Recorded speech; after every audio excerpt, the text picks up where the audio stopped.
Hi students, in this video lecture I am going to explain you one more series program. How to generate Fibonacci series. Fibonacci series, the property is each term is the sum of previous two terms. See here the example, 1 plus 1 is 2, 1 plus 2 is 3, 2 plus 3 is 5, 3 plus 5 is 8, 5 plus 8 13 and 8 plus 13 21 will be the next term and so on. So, we have to generate this series. So, this is the use of scanner class to input the value of n, because up to n we have to generate the Fibonacci series. Up to n means if n is suppose 6, so it means we need 6 terms, 1, 2, 3, 4, 5, 6 terms. First 6 terms we have to print if n is 6. So, first term is 1, second term is 1. Even you write 0. 0 plus 1 is 1. 1 plus 1 is 2 and so on. You can also start the series from 0, either from 1 or from this one or from this 2, from anywhere you can start the series. So, first term is 0, second term is 1. I am taking two variables here. For the first term is 0, second term is 1 and for third term I am taking one variable t and one variable for the loop. Making the loop for I equal to 1, I is less than equal to n, I plus plus third term, which is the sum of first term and second term.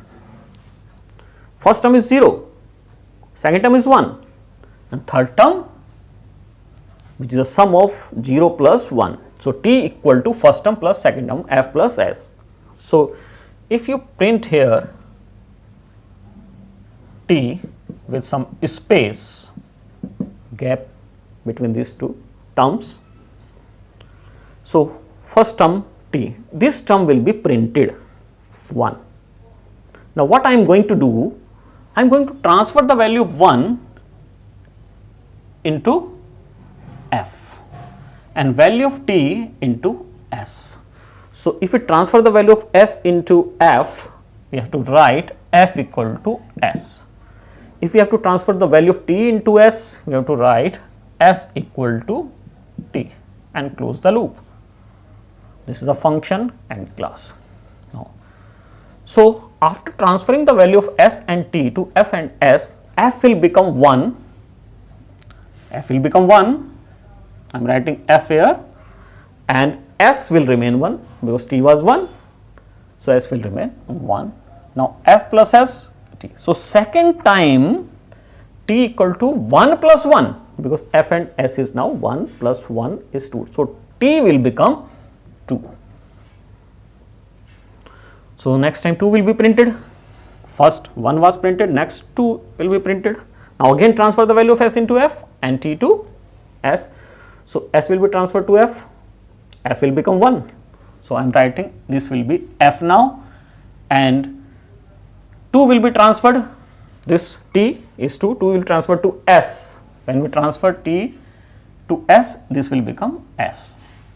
And in third time, you will get 1 plus 2, 3.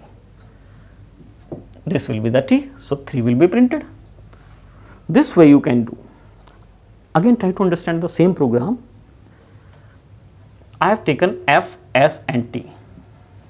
I have taken f is 0, s is 1 and t I have calculated within the loop 0 plus 1 is 1. Now, s is transferred to f, s is transferred to f and t is transferred to s, t is transferred to s. In second time 1 plus 1, f plus s, f is now 1, s is 1, t will become 2. Next time s will be transferred to f, the value of t will be transferred to s and after iteration f plus s, it means 1 plus 2, 3. Next time s will be transferred to f and t will be transferred to s, it will be 5. Same process you have to repeat, it will become 5, next time 8, it will become 5, then 8, 13. So, now from where we have to start printing the series. If we print t, it will print 1, 2, 3, 5, 8, 13. We'll start printing from here 1, 2, 3, 5, 8, 13. If you want to print from this one, instead of writing T here, write S. So S is 1, 1, 2, 3, 5, 8. If you want to print from 0, then print F. Instead of S, write F. 0, 1, 1, 2, 3, 5. 0, 1, 1, 2, 3, 5. So it depends on the question from where you have to start the series. Same variable you can use here. That's all.